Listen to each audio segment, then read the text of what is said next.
Hey guys, here we are taking a look at another DC Multiverse review, and today we're taking a look at the new Batman from Batman Noel.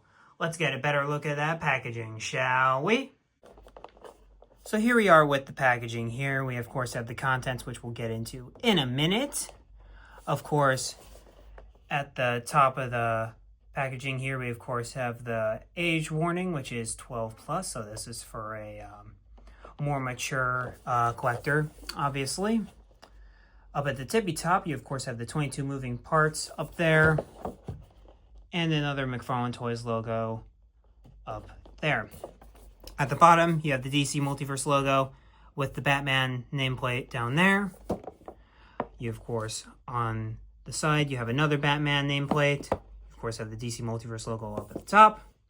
At the bottom, you have an ad for the DC Universe Infinite app, where you can actually read Batman Noel down there, which I am intimately familiar with because it's one of the first graphic novels I ever bought.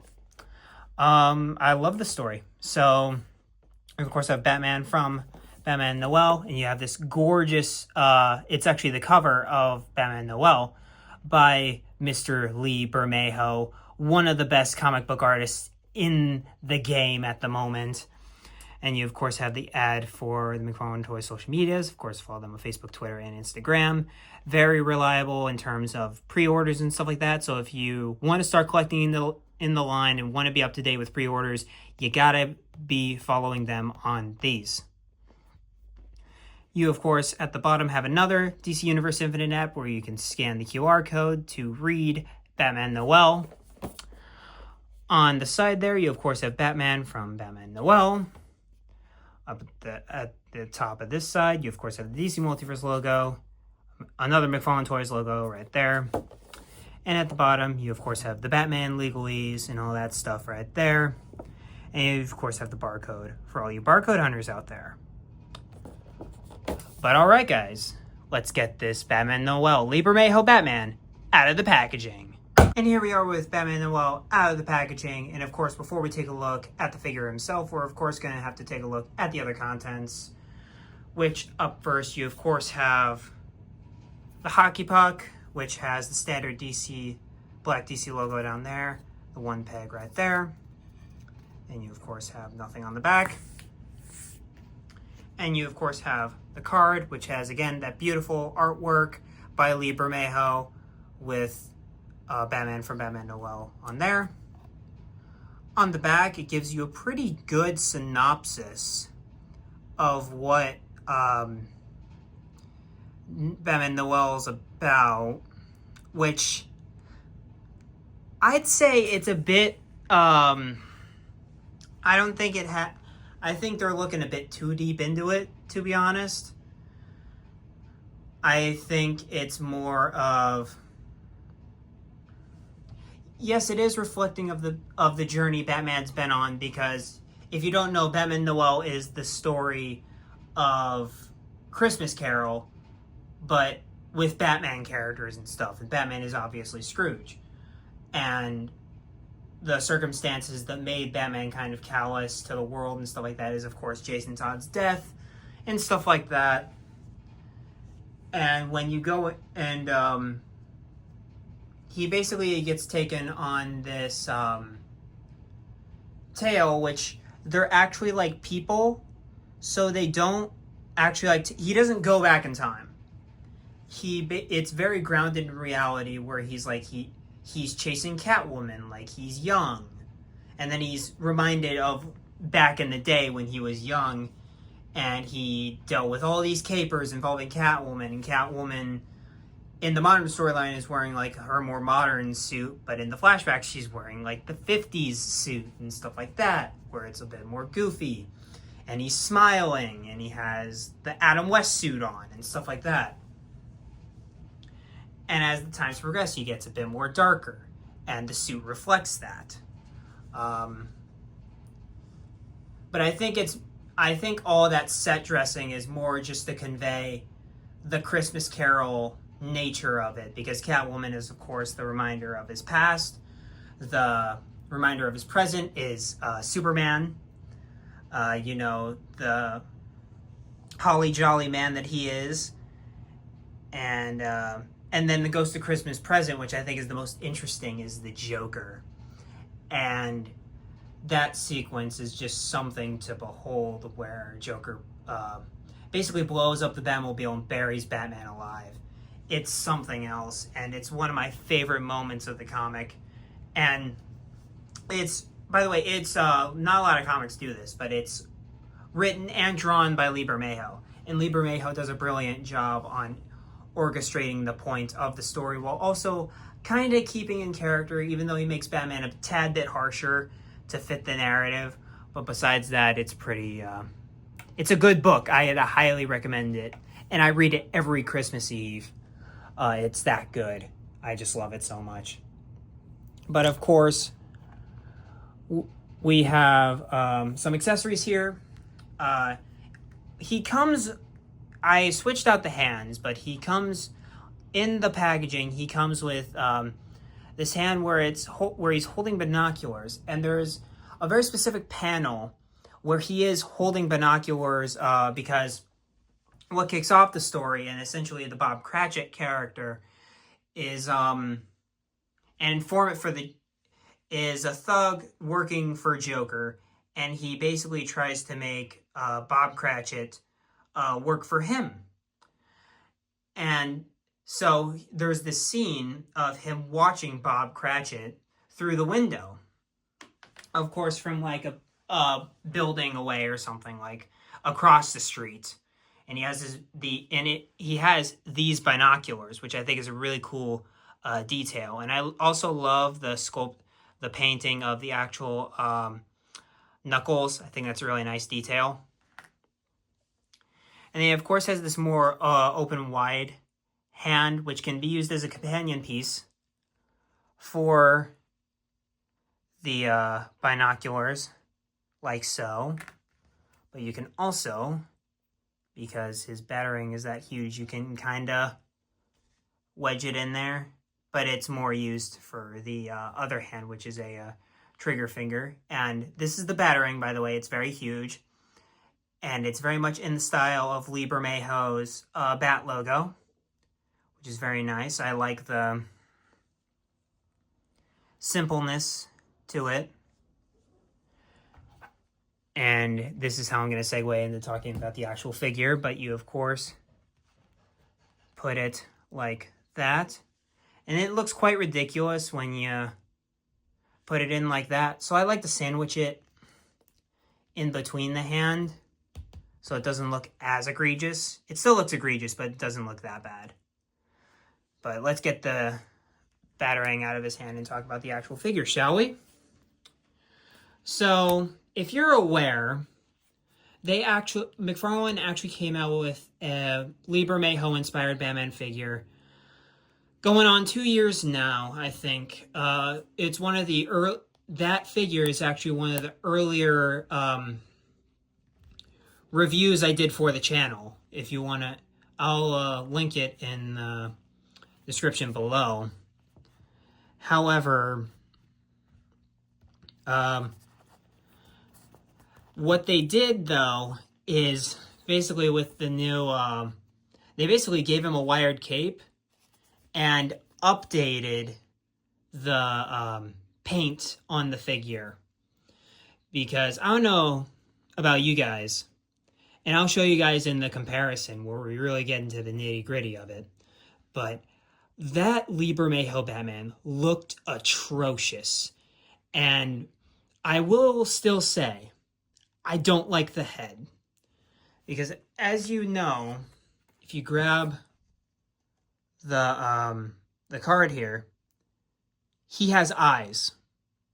Lee Bermejo's Batman has eyes, not whites.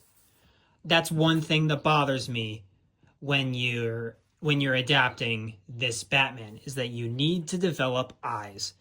And that's simply not the case here. Really irks me, especially when the rest of the figure looks so good. Like we even have the correct helmet placings in the head, the leather neck right there. And the cape looks very leathery, which is very much what the book has for his cape texture, which I really like. And overall, the wired cape really gives it the aesthetic that was kind of derived in the book, so that's a nice touch as well. And you also go to the cape, which has a lot of, you can see it's been through some damage. You have some wear on the elbows there, which is really cool, and the abs right there as you go down the figure. You also have some gray painted, the fins are painted gray. Then you, of course, have the belt, which is a very realistic style carpenter's belt with some capsules and pouches and stuff like that, with a bat buckle right there, which I'm not a huge fan of. I don't think is actually in the comic. I'm going to have to look at the actual comic again. I'm assuming it's there, though. And then you have the unique way Bermejo does his thigh armor there with kind of the zipper looking thing. It looks like a zipper. I'm not quite sure what it is. And I do like the, I don't want to call it rust, because I don't think it's rust, but it's very similar. And then, of course, on the hands, you have the painted knuckles, like I discussed earlier. You have the knee pads, and all the fake stitching looks great as well, and the different lines. Like, this is truly a piece to behold. And then you, of course, go down to the boots with that nice stitching going along down the bottom as well. And you have buckles there, where you can see where he buckles up his boots. Really nice stuff there. And you, of course, have bottom there with some more straps and buckles and stuff. And then you also have fully sculpted treads at the bottom, which that's really nice. You don't always get fully sculpted treads, and a bat logo at the bottom. So they're really going all out with this figure in terms of the sculpting here. And then on top of that, which I haven't even really gone into proper, he has a wired cape.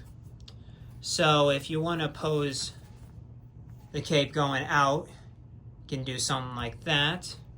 You can have what I kind of had at the beginning of the review, where he has kind of a windswept kind of look there. Very nice.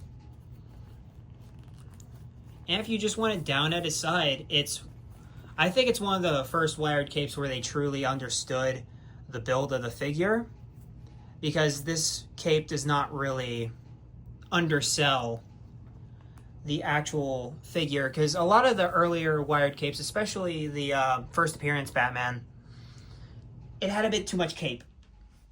And this one, I think, has just enough cape to make it look good.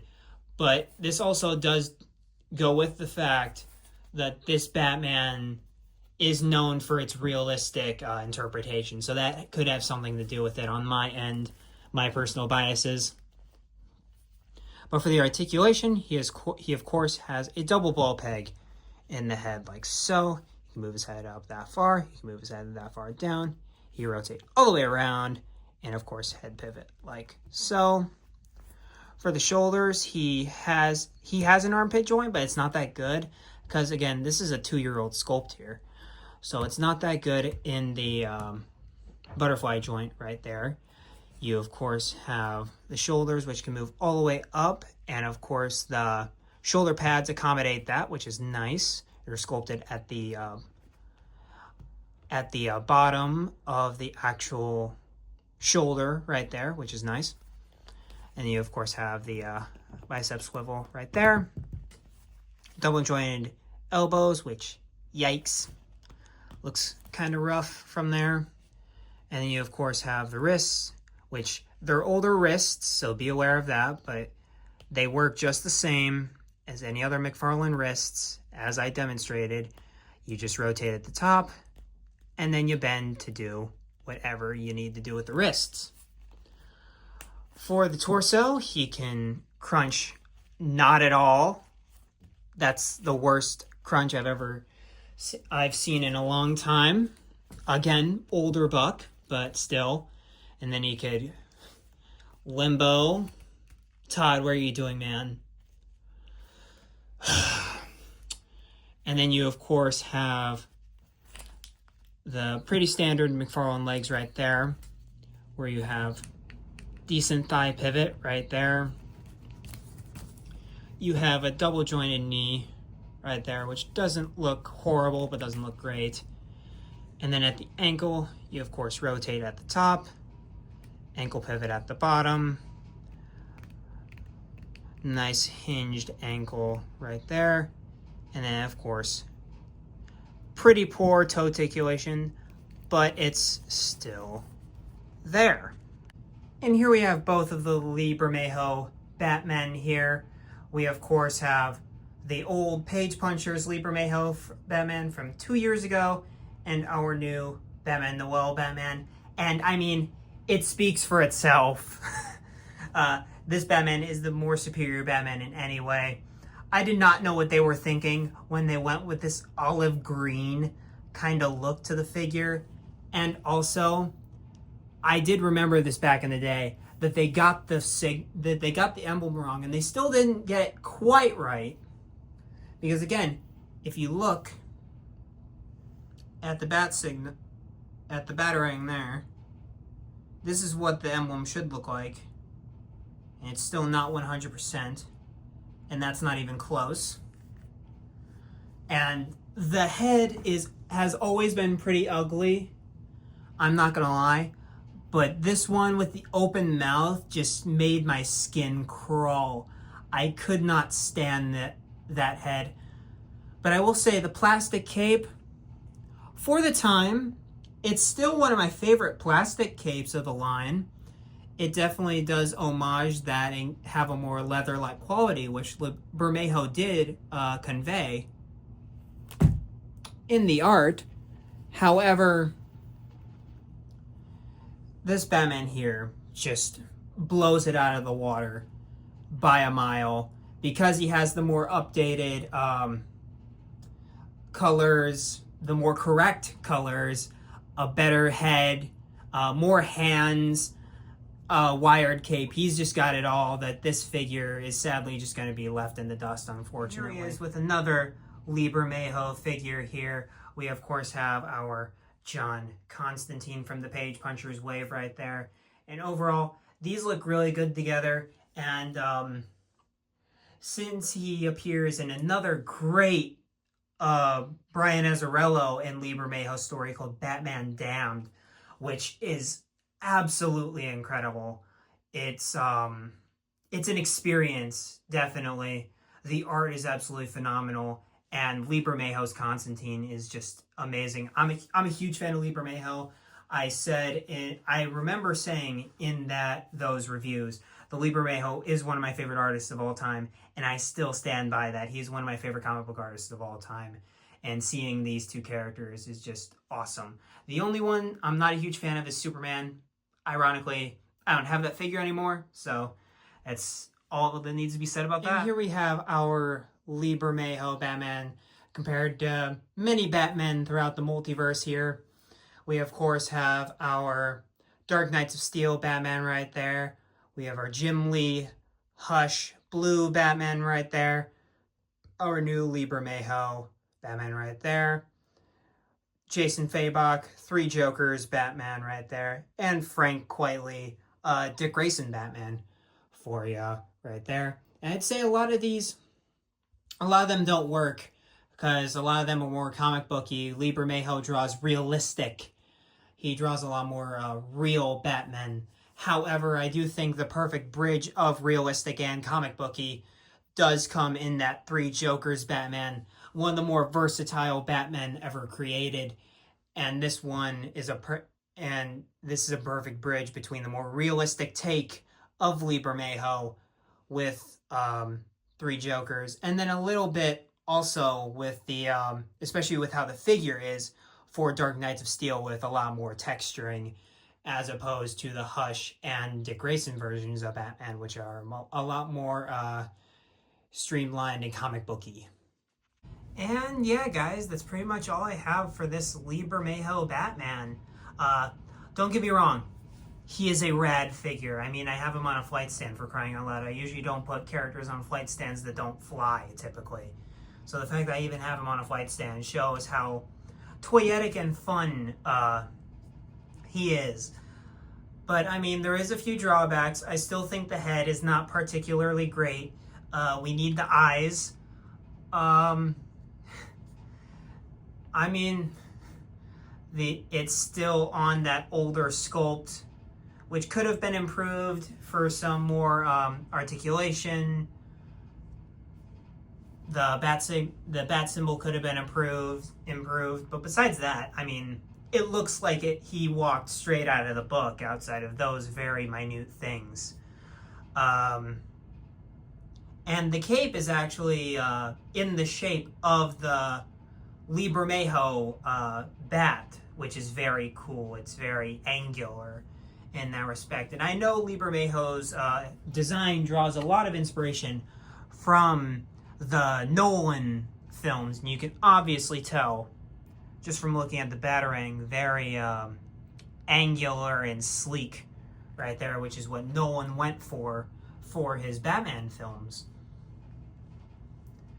And I think this is a marvelous piece of plastic, but it is not a perfect figure or anything. Those do not come around that often. I will have to settle at a 9 for this guy. I think he is definitely marvelous. And if you want to get one Batman, this might be the one that you get. I'm not going to lie to you. This Batman is rad.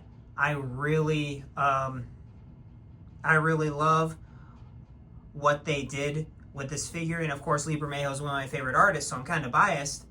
But then again, you got the wired cape, you got a Batarang, you got some bat binoculars, and you got a fist. What more do you need from a Batman figure? And you can get him in all those Batman poses like I have here. So it's pretty much a win-win in that scenario. But yeah, he's a 9. He's not a 10. I don't think there has been a 10 this year yet. So I'm very excited to see which figure will be my first 10. Because I usually manage to get 1 10 in per year, I believe. But besides that, very good figure. Highly recommend. And what do you guys think about this figure? Let me know in the comments down below. Of course, also like and subscribe on top of that.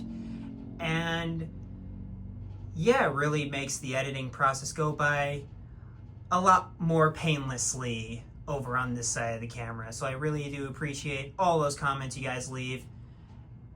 And yeah, I will catch you in the next video. Of course, keep collecting. Stay kind and courteous out there. And yeah, see you in the next video. Bye.